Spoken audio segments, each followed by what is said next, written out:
Sir మీలాంటి పెద్దలు ఇక్కడ వస్తుంటే మాకు ఎంతో ఆశ కనిపిస్తుంది. ఖచ్చితంగా రెగ్యులేషన్ వస్తున్నారు, కానీ పెద్దలు వస్తున్నారు పోతున్నారు. గవర్నమెంట్ దృష్టికి ఎందుకు వెళ్తలేదు? సీఎం గారు ఎందుకు స్పందిస్తలేరు? సీఎం గారు వారికి మరి మీరే ఎవరు అక్కడ వరకు అప్రోచ్ కావాలంటే మేము ఏం చేయాలి? ధర్నా కూర్చున్నాము, ఇంకా ఏం చేయాలనేది కూడా మీరే మాకు తెలియగలరు సార్. మాకు న్యాయం జరగాలి. మా డిమాండ్ ఏంటో మీకు తెలుసు, ఎంతవరకు చేస్తున్నామో కూడా మీకు తెలుసు. మీలో ఇస్తే ఎంతో వచ్చేసింది ఇక రెగ్యులేషన్ అనిపిస్తుంది, కానీ డైలీ ఇలానే కూర్చుంటున్నాము. డైలీ మీలాంటి పెద్దలు వస్తున్నారు, కానీ మీ నుంచి అవుతుందని చెప్పేసి మేము ఆశిస్తున్నాను. ఖచ్చితంగా మీరు గట్టి హామీ ఇచ్చి సీఎం వరకు తీసుకెళ్తాం, మీకు ఇంకా కూర్చునే పని లేదు, ఈ టెంట్ ఎత్తేసేయండి మాకు హామీ ఇస్తేనే తోచి కదలండి చేసి. ఎవరైనా ప్రభుత్వాలు వస్తున్నాయి పోతున్నాయి, మన జీవితాలు మారలేవు.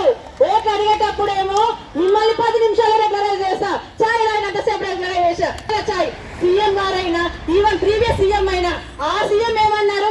ఈ కాంగ్రెస్ ప్రభుత్వము మీ నోటి కాడ జొల్లు గుంజుకుంది, మీ సీఎం స్కీమ్ అని తెలుసు, అయినా కానీ మిమ్మల్ని అన్యాయం చేసింది. కస్తూర్బా ఆడబిడ్డలకు అన్యాయం చేసింది, సర్వశిక్ష అభియాన్కి అన్యాయం చేసింది అని అన్నాక ఆ పెద్ద మనిషి అసెంబ్లీలో ఏమన్నాడు? అది స్కీమ్, నేను కాదు.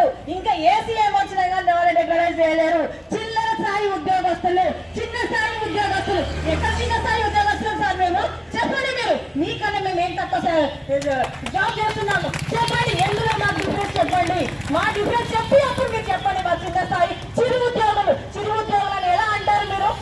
10లో ఉన్నప్పుడు ఒక మాట, 10లో పోయినప్పుడు ఒక మాట. ప్రభుత్వం మారుతుంది, ఇది ఎక్కడ డెమోక్రసీ, ఇది ఎక్కడి కాన్స్టిట్యూషన్? మాకైతే చాలా బాగా అనిపిస్తుంది సార్. మీరు ఈ టెంట్ కిందకి వేస్తుంది, ఇక్కడ నుంచి వెళ్ళిపోతున్నారంటే గట్టి హామీ చెల్లండి. అదర్వైజ్ ప్లీజ్ దయచేసి మాకు కావాల్సింది రెగ్యులరైజేషన్. మాకు ఎంపీఎస్ అంటే ఏ బేస్ చేయలేదు, ఏ వద్దు, మాకు కావాల్సింది రెగ్యులరైజేషన్. గత 15-20 సంవత్సరాలుగా ఇక్కడ కూర్చుంటారు సార్. ఆడబిడ్డలను కనిపిస్తలేదా? తెలంగాణ ఆడబిడ్డలేం కదా, మేము కూడా తెలంగాణ మూమెంట్ లో పోరాటంలో మేము కూడా భాగమున్నాం సార్. మేము అందరూ సాధిస్తేనే వచ్చింది తెలంగాణ, ఎవరో ఒకరు. అందుకని ఖచ్చితంగా మీరు హామీ ఇచ్చి వెళ్ళాలి. Thank you so much. మీరు హామీ ఇస్తారని ఆశిస్తున్నాను సార్.